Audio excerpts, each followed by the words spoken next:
My sister took everything from me, until I took away the one thing she never saw coming. She stole my childhood, my clothes, even my prom dress. My parents let it happen until my grandma stepped in.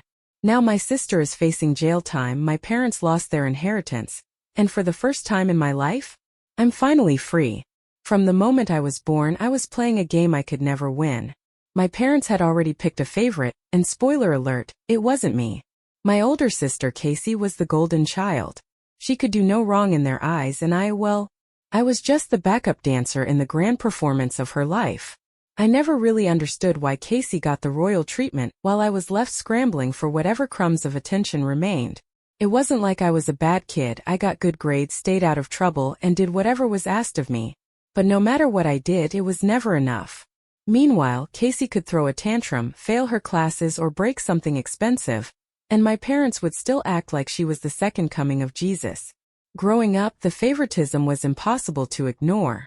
If I got a new toy, Casey would take it. If I got new clothes, she'd suddenly decide she wanted them, and guess what? My parents would make me hand them over like it was my duty to keep her happy. It wasn't just material things either. It was time, attention, and love, things she soaked up like a sponge while I was left to dry out on the sidelines. First, I complained. I cried. I tried to make my parents see how unfair it was. But all I got in return was the same tired lecture. You need to understand, Casey has a hard time. She's older. She has more responsibilities. You should be a good sister and compromise. Compromise. That word became my prison. Anytime Casey wanted something, I had to compromise. If she wanted to watch something else on TV, I had to change the channel. If she wanted the last slice of cake, I had to give it up. If she failed a test, my achievements were ignored because they didn't want her to feel bad. And when Casey got mad because somehow, despite getting everything, she was always mad, I was the one who had to disappear. If she threw a fit, they'd send me to my room telling me to just stay out of her way. If she broke my stuff, they'd shrug it off with a half-hearted, "Well, maybe you shouldn't have left it out." If she screamed at me, I had to be the bigger person. I learned quickly that fighting back was useless. The few times I stood up for myself, I got grounded or worse, told I was hurting the family. The gaslighting was so strong that by the time I was 10, I had convinced myself that maybe I really was the problem. Maybe if I just tried harder, my parents would love me as much as they loved her. But no matter how much I bent over backward, Casey's shadow was always looming over me. I stopped arguing. I stopped expecting fairness. I focused on school because at least numbers and letters made sense, unlike my parents' twisted logic. I figured if I worked hard enough, I could escape. College, a job, a life where I didn't have to tiptoe around my sister's endless demands. That became my only goal. I thought if I kept my head down, I could make it through high school without any more drama. I was wrong. One event, just one night, would prove that no matter how much I sacrificed, Casey would always come first. And it all started with a dress. Prom. It was supposed to be one of those unforgettable nights, the kind you look back on years later with a smile, maybe a little nostalgia. For once, I had let myself believe I could have that experience, that I could just be a normal high school senior. I had saved up for months, working odd jobs around the neighborhood to afford my own dress because deep down, I knew my parents wouldn't spend a dime on me. I should have known better than to let myself get excited. A week before the big night, my parents were all about Casey's prom plans. Yes, her prom. Again. For the third time. She had failed to graduate twice, but that didn't stop my parents from treating her like she was the star of the show. They bought her an expensive designer dress, got her hair and makeup professionally booked, and even rented a limo for her. I got nothing. Not that I expected much. I was used to being the afterthought. But I had worked for my own dress. I had made my own plans. This was the one thing that was mine. Until Casey decided it wasn't. An hour before prom, while I was putting on my makeup, Casey stormed into my room, my parents right behind her. She wasn't in her expensive prom dress. She didn't have it anymore. "I returned it," she said casually, like it was no big deal. I didn't like how it looked on me. I remember blinking at her, confused. "So what are you wearing?" She smiled. "Yours." For a second I thought she was joking. But then I looked at my parents standing there avoiding my gaze. That sinking feeling hit me before they even said a word. Casey deserves to have a dress she feels good in. my mom started. She just wants to look nice, sweetheart, my dad added, as if they weren't about to rob me of something I had worked so hard for. No, I said, standing up. My heart was pounding. No way. This is my dress. I bought it with my own money. You already got her a dress. That's not my problem. Casey scoffed, rolling her eyes. Oh, come on. You're seriously being selfish over a dress? I thought you didn't care about prom that much. That was the moment I realized how deep the delusion ran. I do care. My voice was shaking, but I stood my ground. This is my night too. You already had your proms, Casey. This one's mine. But my words didn't matter. My parents had already decided. Stop being dramatic, my mom snapped. You can go next year. Next year. When I'd be in college. When there wouldn't be a prom for me. I looked between them, trying to find a shred of guilt, of hesitation, but there was none. They weren't asking me to give up my dress. They were telling me, if you don't hand it over, you're grounded, my dad said, his voice final. I wanted to fight. I wanted to scream. But I knew how this would go. If I resisted, I wouldn't just lose my dress. I'd lose everything else too. They'd take my phone, my laptop, my freedom. So I gave up. I didn't say another word. I took off my earrings, wiped off my makeup, and handed Casey the dress. She didn't even say thank you. I called my prom date and told him I wouldn't be coming. He was confused, then angry. I think he might have even argued with my parents on the phone, but I didn't care. I curled up in my bed, tears ruining what was left of my mascara, and listened as my sister paraded around the house, gushing about how excited she was for prom. That night I didn't eat dinner. I didn't come out of my room. I didn't even sleep. I just laid there staring at the ceiling, realizing that no matter how much I tried, I would always come second to Casey. It was just a dress. Just one night. But it meant something. And my parents had made it very clear. I would always be the sacrifice. 2 days passed. 2 long, miserable days where I pretended prom had never existed.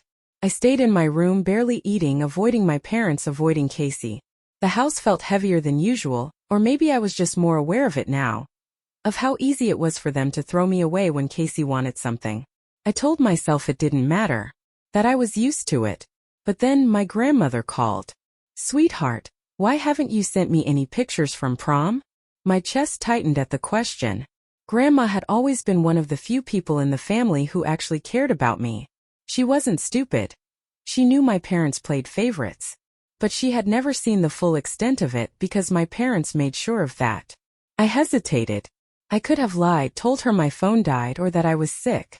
That's what my parents would have wanted. But I was too tired to lie.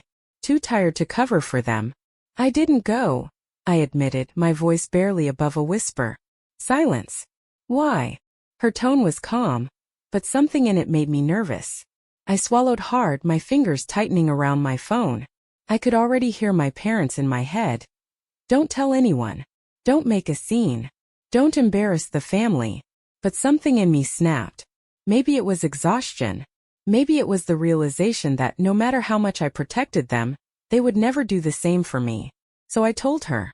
I told her everything.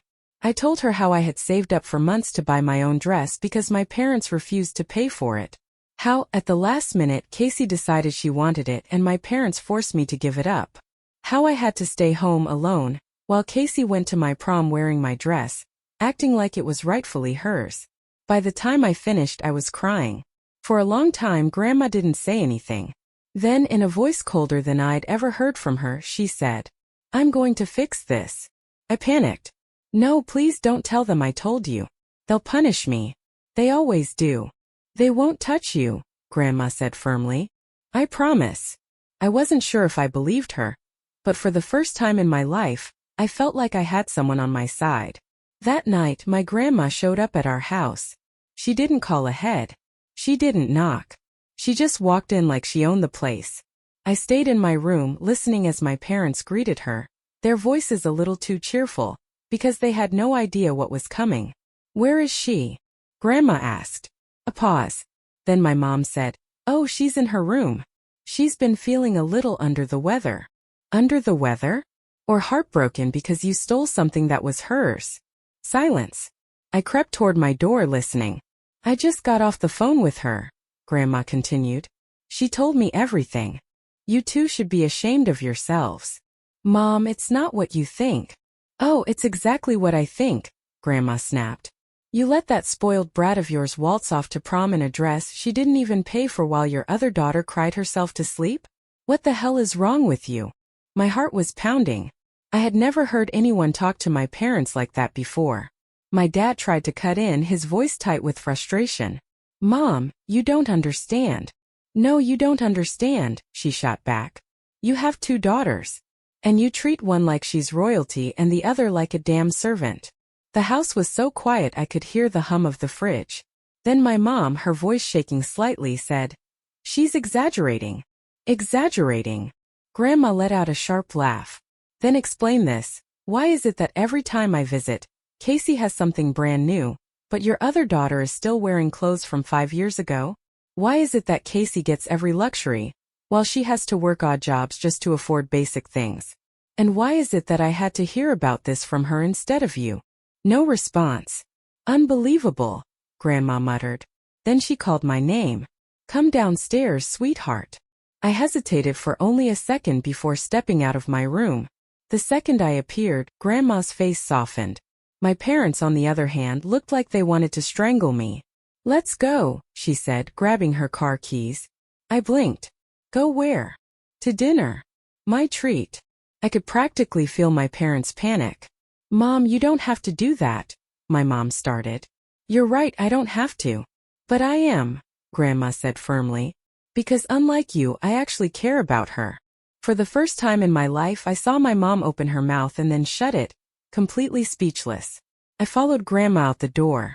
As we drove, she reached over and patted my hand. You deserve more than this, honey. And I'm going to make sure you get it.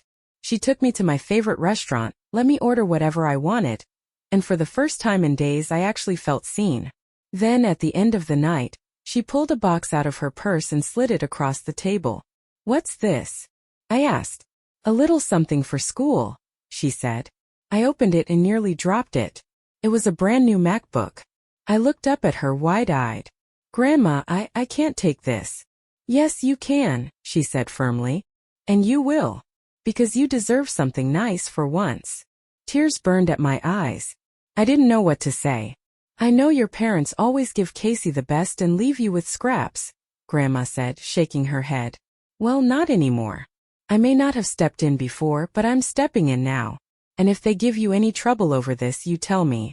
Understood. I nodded quickly, clutching the box like it was the most precious thing in the world. For the first time in a long time, I felt like I mattered. But deep down I knew, my parents and Casey wouldn't let this go without a fight.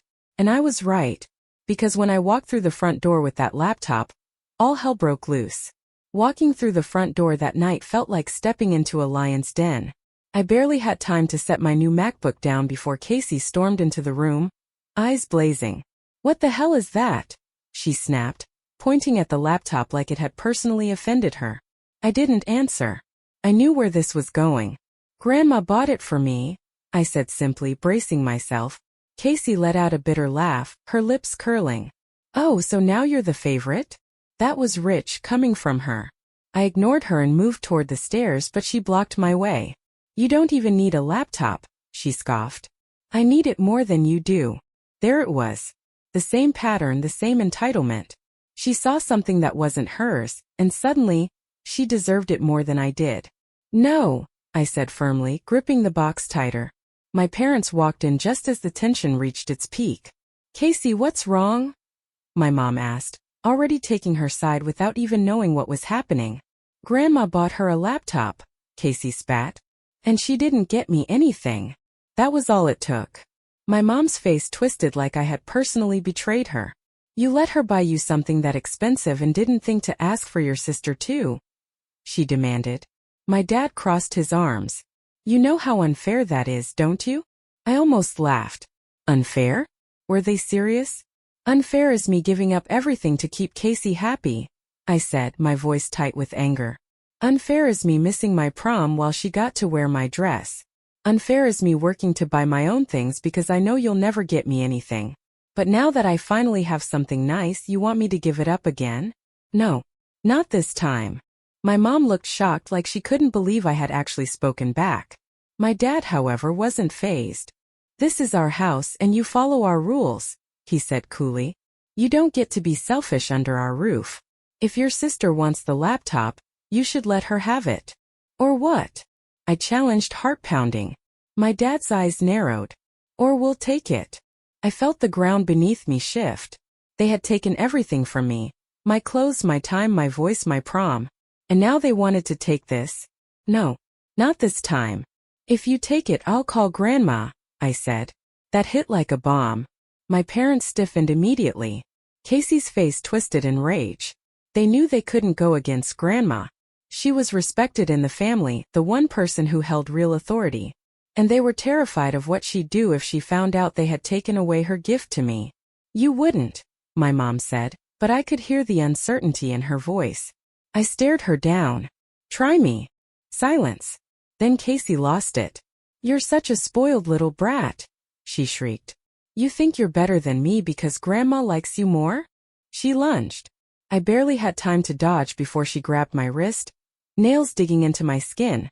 My heart was racing. I knew how bad she could get when she didn't get her way. "Let go," I shouted, yanking my arm back. "Give me the damn laptop," she screamed, trying to rip it from my hands. I ran. I bolted up the stairs, heart pounding, slamming my door shut just as Casey threw herself against it. Bang! Bang! Bang! "Open the door, you selfish bitch." I locked it and backed away, my breathing shaky.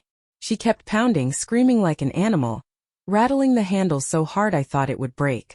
I pressed my back against the door, holding my breath, waiting for it to stop. But it didn't. And my parents, they did nothing. I heard them talking downstairs, but they weren't telling Casey to stop. They weren't worried about me. They were mad at me for causing a problem. I stayed locked in my room all night. I didn't eat. I didn't sleep. I just sat there, listening to the house simmer in anger. By morning I was exhausted. I had no idea what was going to happen next, but I knew one thing for sure. I couldn't live like this anymore. I had 2 months until I turned 18. 2 months until I could legally leave. I had to make a plan. And the first step? Calling Grandma.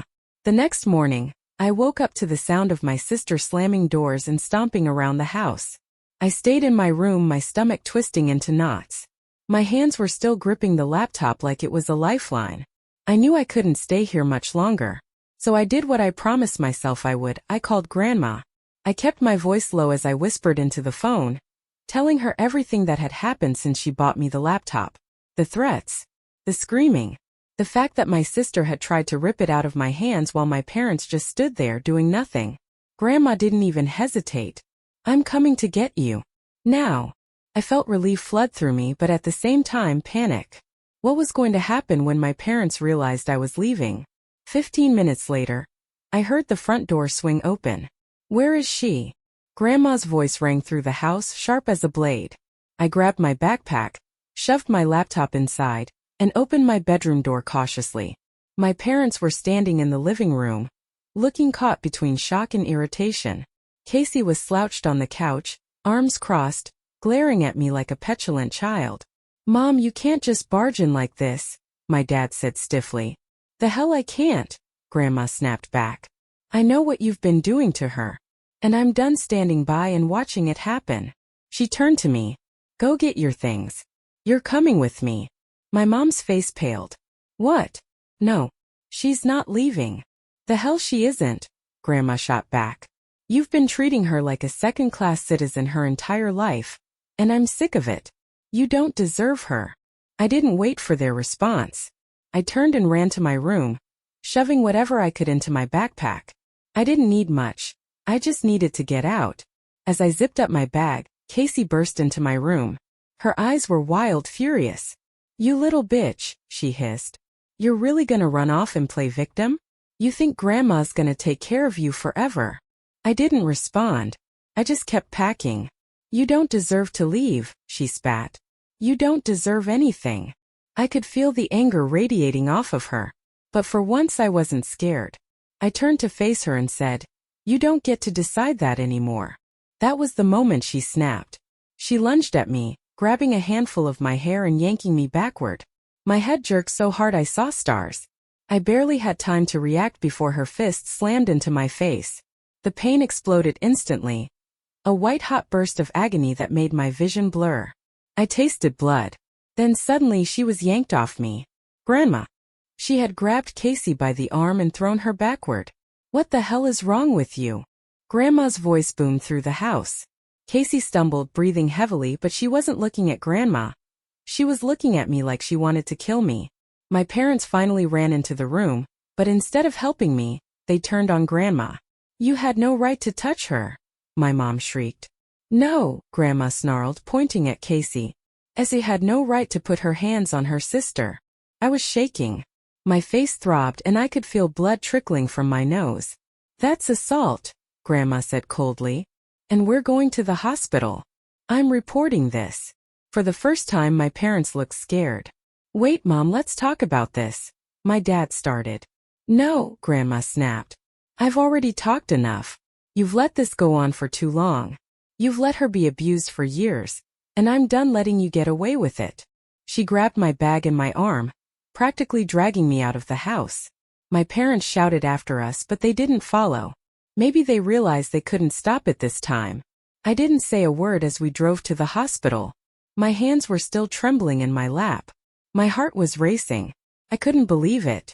I was free. But this wasn't over. Not by a long shot. Because once the doctors saw the damage Casey had done to my face, the police got involved. The hospital waiting room was cold and too bright. I sat in one of those plastic chairs, still gripping my bag like someone might try to rip it away from me. My head was throbbing, and every time I moved my face, a fresh wave of pain shot through my skull. I had a broken nose. Casey had actually broken my damn nose. The doctor was gentle, asking me how it happened. I hesitated. My instinct was to lie, to protect my parents and sister like I always had. But then I looked at Grandma sitting beside me, her lips pressed into a thin line. Her hand gripping mine like she was afraid I'd slip away.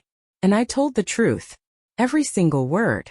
The doctor's expression didn't change, but I saw something flicker in her eyes, concern, maybe anger. She nodded, made some notes, and then left the room. 5 minutes later, the police walked in. I sucked in a shaky breath as the officer sat down across from me. Officer Reynolds, according to his badge. His voice was calm, but his eyes were sharp. We need to ask you a few questions, he said. And just like that, the floodgates opened. I told them everything. Not just about the attack, but about all of it, the years of favoritism, the emotional neglect, the times Casey had destroyed my things, the times my parents had made me sacrifice everything to keep her happy. I saw the way Officer Reynolds' jaw tightened. Grandma sat beside me, rubbing my back as I spoke. When I finished, the officer exhaled slowly. We're going to need to file a report, he said. Given the extent of your injuries, this qualifies as domestic violence. I stared at him, my stomach twisting. Domestic violence.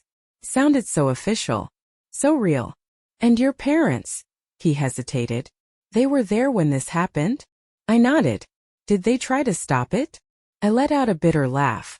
No. They only got involved once my grandma pulled Casey off me.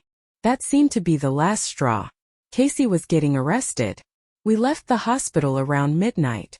My nose was swollen and bandaged, and I had strict orders to take pain meds and avoid touching my face too much. When we pulled into Grandma's driveway, my hands were still shaking. I was exhausted, but my mind wouldn't shut off. Then Grandma's phone rang. She answered on speaker, and my mom's voice exploded through the car. Mom, what the hell did you do? Grandma didn't even flinch. Excuse me. You got Casey arrested. No, Grandma said coolly. Casey got Casey arrested. This is your fault, my mom shrieked. If you hadn't taken her side. You mean if I hadn't protected my granddaughter from your abusive household? Grandma interrupted, her voice sharp as a knife. Silence. Then my dad spoke, his tone colder. You're tearing this family apart. No, Grandma said. You did that all on your own. She hung up. I exhaled, my head spinning. I wasn't going back. Ever. The next few days were a whirlwind. I met with a detective. I gave another statement. Casey was officially charged with assault. My parents bailed her out, of course. But she still had a court date. And then came the real shocker. My parents were also facing charges. Neglect. Endangerment. Apparently, the years of treating me like a second-class citizen had consequences. The moment the rest of the family found out, everything exploded. Aunts, uncles, cousins. They all started calling, furious at my parents. They had always suspected favoritism, but now they had proof. My parents were being shunned. For the first time in my life, they were the ones facing consequences. And I was free. For the first time ever. I woke up in Grandma's house, and for the first time in years, I didn't wake up with a pit in my stomach. There was no screaming, no slamming doors, no parents blaming me for everything wrong in the world. Just silence. Peaceful, beautiful silence. It had been 5 days since Casey got arrested and my parents had bailed her out. 5 days since my world turned upside down. And in those 5 days my life had changed more than I ever thought possible. My parents weren't speaking to me, not directly at least. Instead, they were sending endless texts, flipping between two strategies. Guilt-tripping. I hope you're happy now. You've ruined your sister's life. You broke this family apart. You were supposed to be the good one. The obedient one. Fake apologies. We were wrong. We should have treated you better. But you didn't have to go this far. We can fix this. We can be a family again. Come home, sweetheart. We miss you. It was almost funny. For 17 years they ignored me, belittled me, made me sacrifice everything for Casey.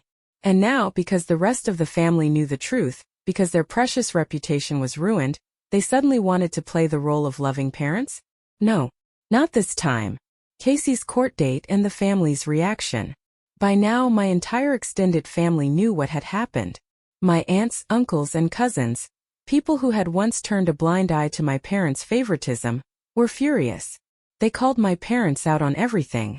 How they let Casey abuse me. How they stole everything from me to give to her. How they let my own sister break my nose and did nothing. It was like my parents had finally been exposed for who they really were. But the biggest bombshell? Grandma cut them off financially. She had money. A lot of it. And my parents had been counting on that inheritance for years. But after everything they had done, she made it clear they were getting nothing. I swear, I could almost hear my mother's scream of rage from across the city. As for Casey, her court date was approaching fast. The prosecutor wasn't dropping the charges. Not after seeing the medical reports and police statements. She was facing actual jail time. And I didn't feel bad. Not even a little bit. For years she had gotten away with everything. She had hurt me, stolen from me, treated me like trash, and my parents had enabled it all. Now, for the first time in her life, Casey was facing consequences. A new chapter. A few weeks later, I had one last conversation with my parents. I didn't plan to talk to them, but Grandma said I should hear them out one last time, just to see if they had actually changed. So I agreed. I met them at a coffee shop, Grandma by my side. My dad looked tense, my mom looked miserable, and Casey was nowhere to be seen. They pretended to be apologetic. They pretended to regret everything. But I could see it in their eyes, they didn't care about me. They cared about their reputation. They cared about money. They cared about the fact that the family had turned against them. So I stood up, looked them both in the eyes and said, "I don't forgive you." My mom gasped. My dad's jaw clenched. "You had 17 years to treat me like your daughter. You chose not to. And now? I'm choosing to walk away." And then I left. I blocked their numbers. I cut them off completely. I was done. For the first time in my life I was free. Looking ahead. A month later I turned 18. I got my own bank account. My own place in Grandma's house. And most importantly, I got into college. A new city. A fresh start. No parents. No Casey. No past holding me back. I looked in the mirror one morning and barely recognized the girl staring back at me. For the first time in years I looked happy. And I promised myself something. I was never going to let them hurt me again.